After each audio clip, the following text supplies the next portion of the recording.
ഒരു ശരാശരി ഇന്ത്യൻ വിവാഹത്തിൻ്റെ ചിലവ് 25 ലക്ഷം മുതൽ 35 ലക്ഷം വരെയാണ്. നിങ്ങൾ എപ്പോഴെങ്കിലും ആലോചിച്ചിട്ടുണ്ടോ എന്തുകൊണ്ടാണ് ഇന്ത്യൻ വിവാഹങ്ങൾക്ക് ഇത്രയധികം ചിലവ് കൂടുന്നത്? എന്താണ് ഇതിന് പിന്നിലെ കാരണം?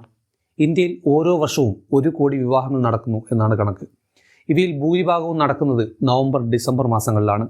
ഏറ്റവും ശ്രദ്ധേയമായ കാര്യം, ആളുകൾ തങ്ങളുടെ ആയുഷ്കാല സമ്പാദ്യത്തിൻ്റെ 20% വരെ ഈ ഒരൊറ്റ ആഘോഷത്തിനായി ചിലവഴിക്കുന്നു എന്നുള്ളതാണ്. ഇന്ത്യയിലെ ഒരു വിവാഹത്തിൻ്റെ ശരാശരി ചെലവ് 25 ലക്ഷം രൂപയാണെന്ന് കണക്ക് കൂട്ടുക. എന്നാൽ ഇന്ത്യയിലെ ശരാശരി കുടുംബ വരുമാനം പരിശോധിക്കുമ്പോൾ രാജ്യത്തെ 5% താഴെ കുടുംബങ്ങൾക്ക് മാത്രമാണ് 30 ലക്ഷം രൂപയ്ക്ക് മുകളിൽ വാർഷിക വരുമാനമുള്ളത്. ഇവിടെ വ്യക്തമാകുന്നൊരു കാര്യമുണ്ട്. ഈ ചിലവഴിക്കലിൻ്റെ യഥാർത്ഥ കാരണം സാമൂഹിക പദവി അഥവാ സ്റ്റാറ്റസ് ആണ്. പലർക്കും ഈ വിവാഹങ്ങൾ താങ്ങാനാവില്ല. എങ്കിലും സമൂഹത്തിൽ തങ്ങളുടെ സ്ഥാനം എത്ര ഉയർന്നതാണ് എന്ന് മറ്റുള്ളവരെ കാണിക്കാൻ അവർ അതിര് കടക്കുന്നു. അതിനാൽ ഈ പ്രവണതയുടെ പിന്നിലെ പ്രേരക ശക്തി വളരെ വളരെ രസകരമാണ്. പദവിയും പണവും പരസ്പരം പോരടിച്ച് വിവാഹമെന്ന ഈ രംഗം കൂടുതൽ ചെലവേറിയതായി മാറുന്നു. എന്നാൽ കാര്യങ്ങൾ എന്നും അങ്ങനെയായിരുന്നില്ല. 1960കളിൽ വളരെ രസകരമായ ഒരു സംഭവം നടന്നു. രാജ്യം അതിഥി നിയന്ത്രണ നിയമം അവതരിപ്പിച്ചു. അതായത് ഒരു വിവാഹത്തിന് 25 പേരിൽ കൂടുതൽ പങ്കെടുക്കാൻ പാടില്ല. അതെ, ഞാൻ തമാശ പറയുകയല്ല. ഒരു വിവാഹത്തിന് 25 പേരിൽ കൂടുതൽ പാടില്ല. കാരണം അന്ന് രാജ്യത്തിൻ്റെ സാഹചര്യം വളരെ മോശമായിരുന്നു. ഒരു വശത്ത് യുദ്ധം നടക്കുന്നു, മറുവശത്ത് ഇന്ത്യയുടെ പണപ്പെരുപ്പം 18% കുതിച്ചുയരുന്നു. ഉപഭോഗം കുറയ്ക്കുന്നതിന് വേണ്ടിയും വിവാഹങ്ങൾ ഇന്ത്യൻ ജനത പണം വാരിയെറിയുന്ന ഒരിടമാണെന്ന് സർക്കാരിന് അറിയുന്നത് കൊണ്ടുമാണ് അവർ അതിഥി ലിസ്റ്റ് 25 പേരായി പരിമിതപ്പെടുത്തിയത്.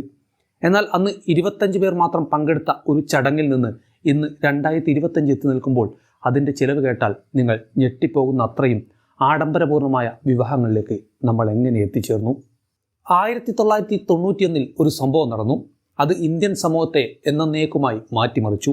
ഇന്ത്യ ഉദാരവൽക്കരണ നയം പ്രോത്സാഹിപ്പിക്കാൻ തീരുമാനിച്ചു. ലോകത്തിനായി തുറന്നുകൊടുത്തു. വിദേശ കമ്പനികൾ രാജ്യത്തേക്ക് പ്രവേശിച്ചു. അതോടെ ഇവിടെ മുന്നേറാനുള്ള ഒരു വലിയ മത്സരം ആരംഭിച്ചു. കൂടുതൽ പണം ആർക്ക് ചിലവഴിക്കാൻ കഴിയും എന്നതായിരുന്നു ആ മത്സരം. കഴിഞ്ഞ 30 വർഷത്തിനിടെ കുടുംബങ്ങളുടെ ചെലവ് 10 ഇരട്ടിയായി വർദ്ധിച്ചു. ആളുകൾ ആവശ്യമുള്ളതും ഇല്ലാത്തതുമായ സാധനങ്ങൾ വാങ്ങാൻ തുടങ്ങി. അടിസ്ഥാന ആവശ്യങ്ങളായ ഭക്ഷണം, വസ്ത്രം, പാർപ്പിടം എന്നിവ മാറ്റി നിർത്തിയാൽ ആളുകൾ എന്താണ് വാങ്ങാൻ ആഗ്രഹിക്കുക എന്ന് നിങ്ങൾ ചിന്തിച്ചു നോക്കൂ. ഒരു കാര്യം വ്യക്തമാണ്, ഇന്ത്യയിൽ വരുമാനം വർദ്ധിച്ചു. താഴ്ന്ന വരുമാനക്കാർ മധ്യവർഗത്തിലേക്കും മധ്യവർഗത്തിലുള്ളവർ ഉയർന്ന മധ്യവർഗത്തിലേക്കും ചുവടുമാറ്റി. ഇത് ജനസംഖ്യാ തലത്തിൽ ചിന്തിക്കുമ്പോൾ മധ്യവർഗത്തിൻ്റെ എണ്ണം അതിവേഗം വർദ്ധിച്ചു. രാജ്യത്തെ ജനസംഖ്യ 800 ദശലക്ഷത്തിൽ നിന്ന് 1.44 ബില്യണായി ഉയർന്നു. അപ്പോൾ സമൂഹത്തിൽ അടിസ്ഥാനപരമായി എന്തു മാറ്റമായിരിക്കും സംഭവിക്കുക? ഒരേ ഒരു ഉത്തരം, പദവി. നിങ്ങൾ അവിടെ നിന്ന് ഉയർന്ന് ഇവിടെ എത്തി എന്ന് മറ്റുള്ളവരെ എങ്ങനെ കാണിക്കും? കാറ്, വീട്, ആഡംബരങ്ങൾ, ആഭരണങ്ങൾ എന്നിവ മാത്രം മതിയാകാതെ വരുമ്പോൾ അവർ വിവാഹങ്ങളിലേക്ക് തിരിയുന്നു.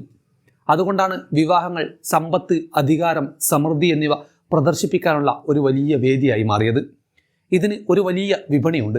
കാരണം നമ്മുടെ രാജ്യത്തെ 65%-ലധികം ജനസംഖ്യയും യുവത്വമുള്ളവരാണ്. അതായത് ഓരോ വർഷവും കൂടുതൽ പേർ വിവാഹിതരാകും, അതും ഏതാണ്ട് ഒരേ മാസങ്ങളിൽ.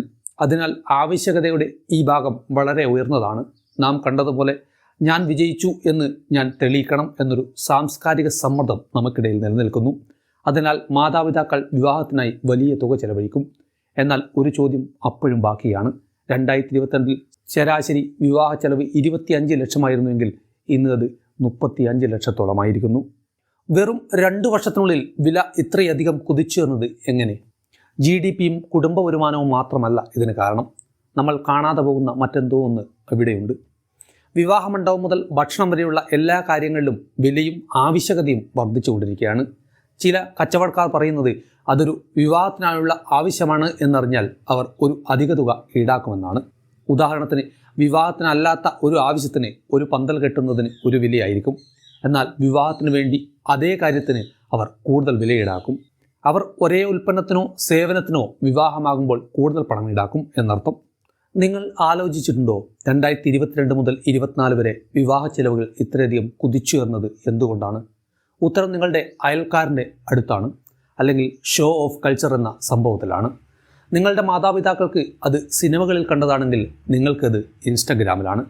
നിങ്ങളുടെ മാതാപിതാക്കൾ കണ്ടതും ഒരുപക്ഷെ നിങ്ങൾ ആസ്വദിച്ചതുമായ സിനിമകൾ നമുക്ക് പറഞ്ഞു തന്നത് കുടുംബജീവിതം, കുടുംബമൂല്യങ്ങൾ, സ്നേഹം, ഒത്തുചേരൽ എന്നിവ ഇന്ത്യൻ സംസ്കാരത്തിന് വളരെ അടുപ്പമുള്ളതും ആഘോഷങ്ങളുമായും നൃത്തങ്ങളുമായും ഗംഭീരമായ വിവാഹങ്ങളുമായും ഒക്കെ ബന്ധപ്പെട്ടിരിക്കുന്നതും ആണ് എന്നാണ്.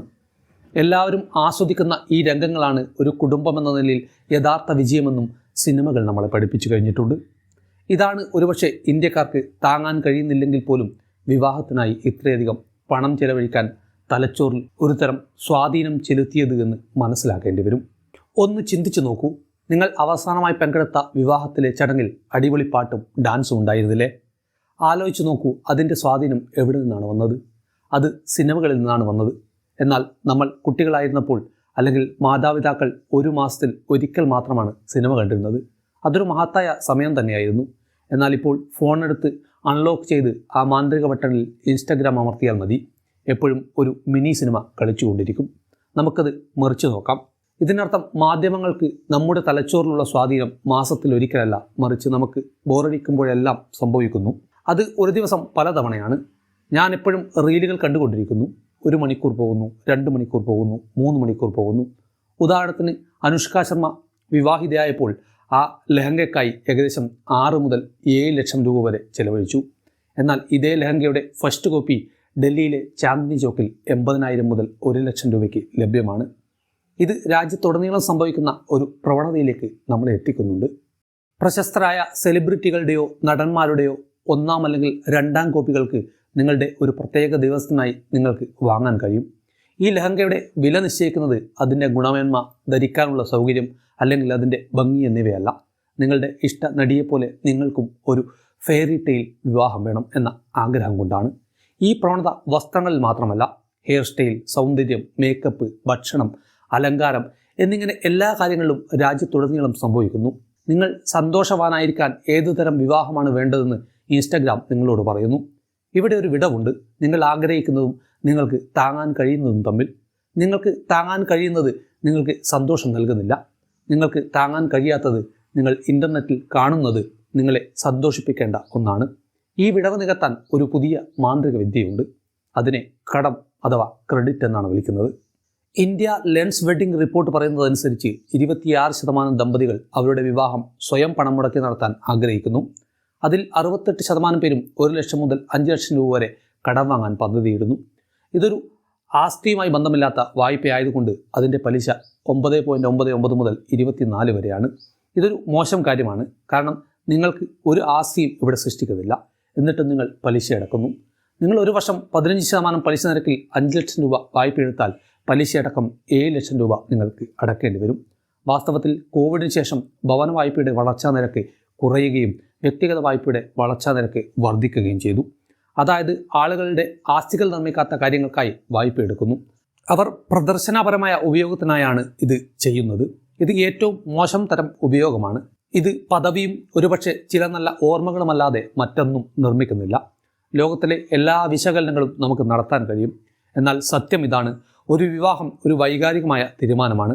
വിവാഹ ചെലവ് കുറയ്ക്കാൻ ഒരു വഴിയേ ഉള്ളൂ, ഇല്ലാത്ത പദവിയും മറ്റും കാണിക്കാതിരിക്കാൻ ശ്രദ്ധിക്കുക. യുക്തിപരമായി ചിന്തിക്കുക. നാളെയും നമുക്ക് മുന്നോട്ട് പോകേണ്ടതുണ്ട് എന്ന വിചാരം ഉള്ളിൽ സൂക്ഷിക്കുക. മറ്റൊരു വീഡിയോയും മറ്റൊരു വിഷയവുമായി നമുക്ക് വീണ്ടും കാണാം.